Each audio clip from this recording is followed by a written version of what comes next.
সবাই কেমন আছো? আজকে আবার চলে এসেছি তোমাদের জন্য আরেকটা নিত্য নতুন রেসিপি নিয়ে।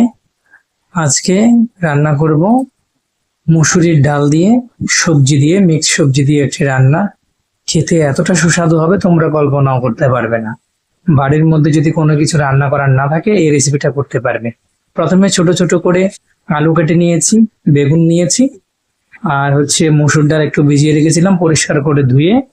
সে মসুর ডাল হালকা সাদা তেল দিয়েছি, সাদা তেল দেওয়ার পরে বেগুন, আলু, মসুর ডাল, পরিমাণ মতো লবণ আমরা দিয়ে দিয়েছি।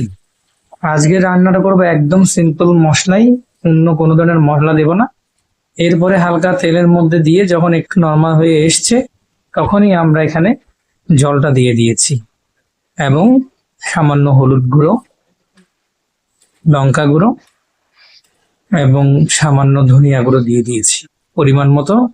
আর কোনো কিছু আমরা এখানে ইউজ করব না, শুধুমাত্র এই তিনটে মশলা বাঙালিরা সাধারণত যে মশলা দিয়ে করে এইভাবে করে দিয়ে মিক্স করে হালকা করে আমরা নাড়াচাড়া করছি যাতে মশলাটা মিক্সড হয়ে যায়।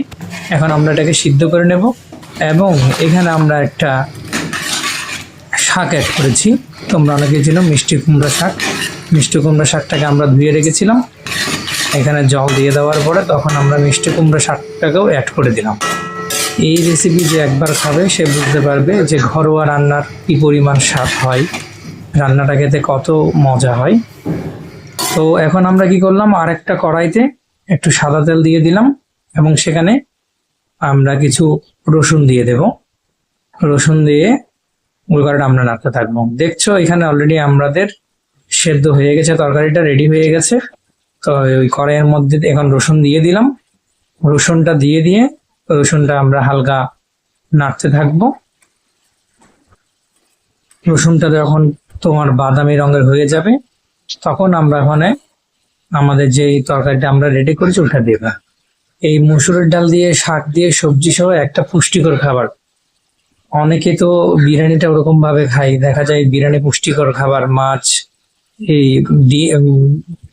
দুঃখিত ভুল বলছি, বিরিয়ানিতে তোমার মাংস, ডিম সবকিছু মিক্সড করে একটা রিচ খাবার তৈরি করা হয়।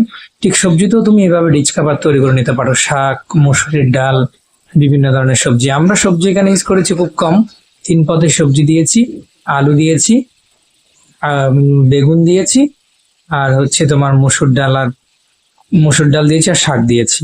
চাইলে তোমরা সবজির পরিমাণ বাড়িয়েও দিতে পারো, আমার থেকে আলু আর বেগুন দিয়ে মসুর ডাল দিয়ে ভালো লাগে সেজন্য ওভাবে করে আমরা তৈরি করেছি। আমাদের রসুনটা প্রায় হয়ে এসছে, এখন রসুনটা একটু আমরা বাদামি রঙের করে নিয়ে তারপর আমরা এখানে আমাদের ওই তরকারিটা দিয়ে ফোড়ন দিয়ে দেব। তারপর আমাদের মজার রেসিপিটা তৈরি হয়ে যাবে। বাঙালি একদম ঘরোয়া রান্না পাওয়ার জন্য তোমরা আমাদের চ্যানেলের সঙ্গে থাকো, আমাদের চ্যানেলে সাবস্ক্রাইব করো, চ্যানেলের ভিডিওতে কমেন্ট করো। তোমরা যারা কমেন্ট করবে, কে কোথা থেকে কমেন্ট করছো বলো, আমরা সেটা বলে দেব।